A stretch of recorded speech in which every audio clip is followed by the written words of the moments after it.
Hello everybody, so today we're going to take a look at G1 Trailbreaker. Now this has been a figure that I've been wanting for quite a while now, and now I finally have one. I received this one a few months ago, I can't remember exactly when, but here he is. It's pretty cool. Let's get that focus on. It's got some nice sticker detail around this car. Some stickers up here and up here as well. As probably like a fake window for the camper section. We got some nice clear blue plastic. I like that. I think it's kind of funny how they had the blue plastic here, but they also put a sticker to act like it was like the rest of the window. But yeah, back here we got some red plastic for the tail lights, and same thing on the other side right here. You just have some sticker details all throughout. For die-cast pieces, the hood section right here is die-cast, all this right here, and the feet are also die-cast. On the front section of the vehicle, we also have this chrome piece right here, which does look pretty nice. On my copy, I got a little bit of chrome wear, but that is okay. Same on this side, a little bit of chrome wear, and obviously I've got some sticker wear too. But overall, pretty nice looking figure. Of course, we got the rub symbol up here. See if it's still working pretty good. Yeah, it's working pretty good. There we go. See if I can get it really going. Yeah, there we go. Screen for a second. But yeah, there we go. Got on the underside, we also have a bunch of chrome right here on the legs with some red plastic. And of course the tires are rubber. Rolls pretty good. On some of the reissues I've had and a little bit of original. Every once in a while, this could be due to just them being transformed, but whenever I roll it, it veer off to the left or right, which I assume is for transformation, and the alignment was off, but this guy rolls pretty good. In vehicle mode, he also has the little Diaclone seat up top. I do not have a Diaclone pilot with me, but you just set him in there. I don't know how you would, but I guess they'd be pretty small. I don't know how big they are compared to them since I don't have any. But you just set them in there, and then you can just close this up, and you're on your way. Yeah, for the wheels, they have pinned on wheels, which I wish they still had today a little bit. But yeah, for comparison, bring out a few of these. First up, we have G1 reissue Rodimus Prime. Did a video of this, I'll put a link up above where you can go check out the video for this guy. And here he is with the older review that I did, G1 Blitzwing. I might do an updated video of this guy as well, like I did with Cup, just because I got a new setup.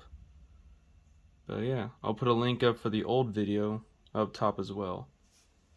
And I don't know if you can tell, these pieces of paper towel back here, it doesn't really look the best, but I have that there due to these little chromed feet, or what they call feet.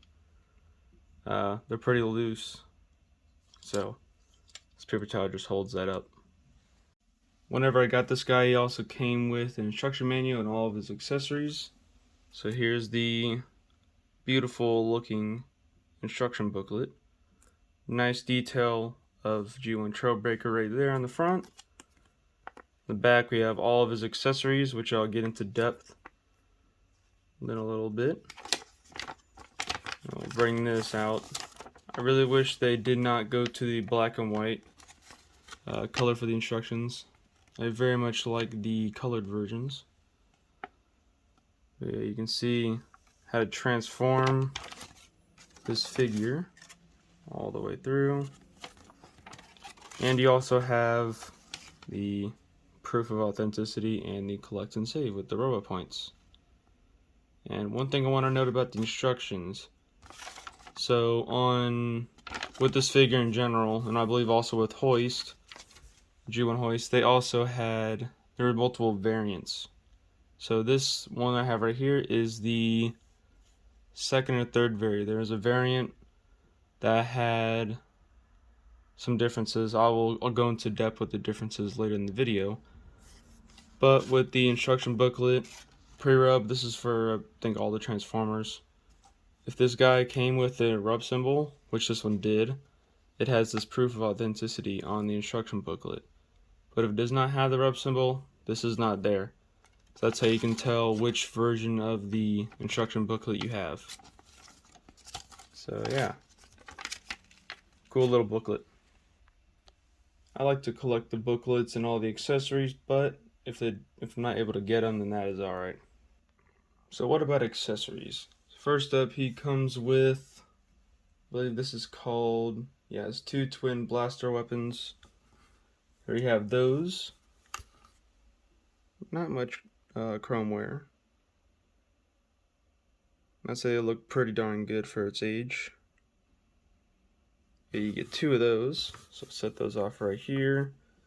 You also get 2 missiles, or I guess you can say 2 missile pods, just because it seems like they have 2 missiles on one little tree thing. But you get 2 of those. Again, not much chrome wear on these, if any. Let's put those up here. Also get you get 2 fists, of course. Grab those. Looking pretty nice. Glad I was able to get all the accessories for this guy, just because from what I've seen, accessories by themselves can go for pretty high price for what they are. You get 2 of those, and finally you get, I'm trying to find the name, they call it the radar scanner, which I don't know about that. I'd say more of like a force field creator, just because that's what he used this for in the show. Again, not much chrome wear, if any. A little chip right there, but that's fine. It's probably from the tree. I've always wondered, what is that back there? It's like an S or a 2. But yeah, you get that. Those are all the accessories that you get with this figure. So now it is time to transform this guy. Again, with all these G1 figures, they're pretty simple to transform. So we'll start off with the arms. You're going to raise both arms up on the sides, just like that. Don't get the arms caught. I did a little bit just because this guy's old and he's a little loose from playwear. Next, you want to take the legs, bring them down. Mine are a little tight until you get about right there, and then I'm pretty loose. Bring the legs out to the side just like that. Take the feet, bring those down like that. And you want to see this tab right here. I'll tab those into the legs, just like that.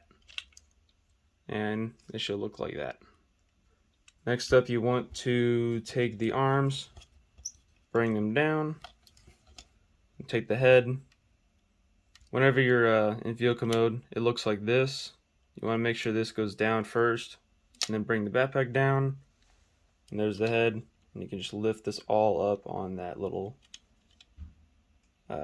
swivel thing right there.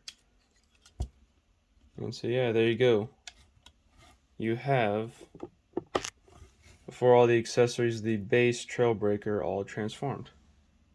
So we'll bring in all of his accessories and get him well equipped. So what I like to do, even though it does come with 2 fists, to make him G1 accurate, usually just take one of the fists, put it into his, it's the wrong fist, we'll use this one, put it into his right arm.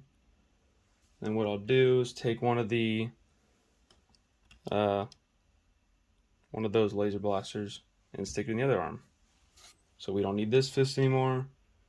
You can interchange them out for the missiles, but like I said, for G1 accuracy, I like to do that. Take his radar dish, or radar array, sensor everything, stick it onto the back of his head. It just pegs in right back there. And there you go. And finally, I like to take the other laser blaster, twin blaster, right here, and I like to stick it into one of the slotted canopy slots. So we'll get that put in place.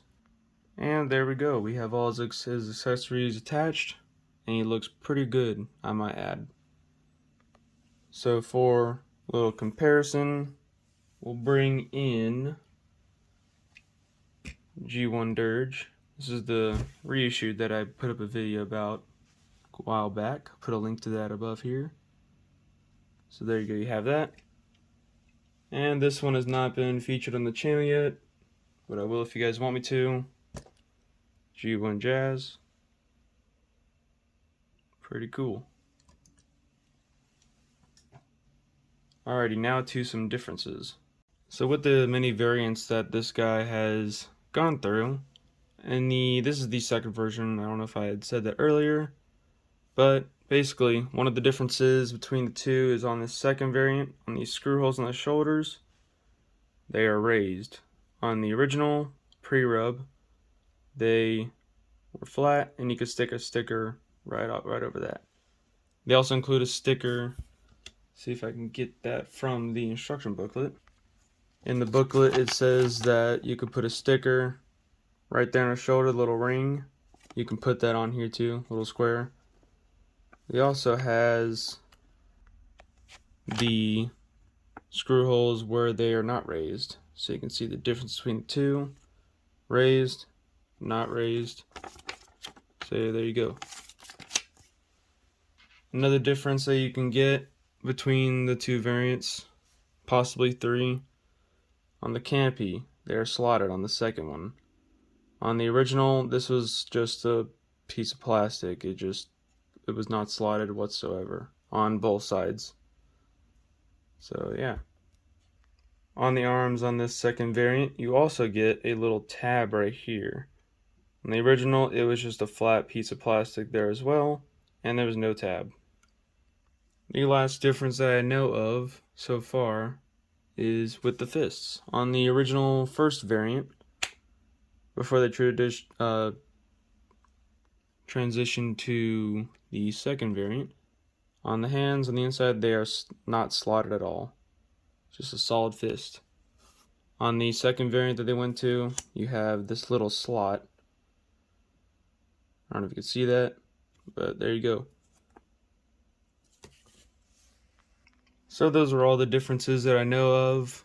Let's get into the figure itself. So on the head, you get a red visor. With the reissue, they had a blue visor. For G1 Toys, I like the original better. Especially with this figure, I kind of like the way the red looks. But, of course, I don't know, this is from the Diaclone line. I wish they would have remolded the head to make it look more of a cartoon accuracy, but it is what it is. On the back, of course, you got his backpack. Down here, you got his little legs. Red plastic with the chrome again. And it's pretty cool. Arms, just chromed, the red tab, so you can obviously release the accessories. For articulation, head, you don't get anything. I guess you can look up if you want, but that is mainly for transformation. Arms, full 360. They can go out. I don't want to break it, but you can go about that far, maybe a little more. Down about that. At the elbows, you get almost 90 degrees. And due to the way that they are put in the arms, the accessories can rotate. Legs, you get nothing unless you want to untab right there. But if you untab, you can obviously go as far as it allows.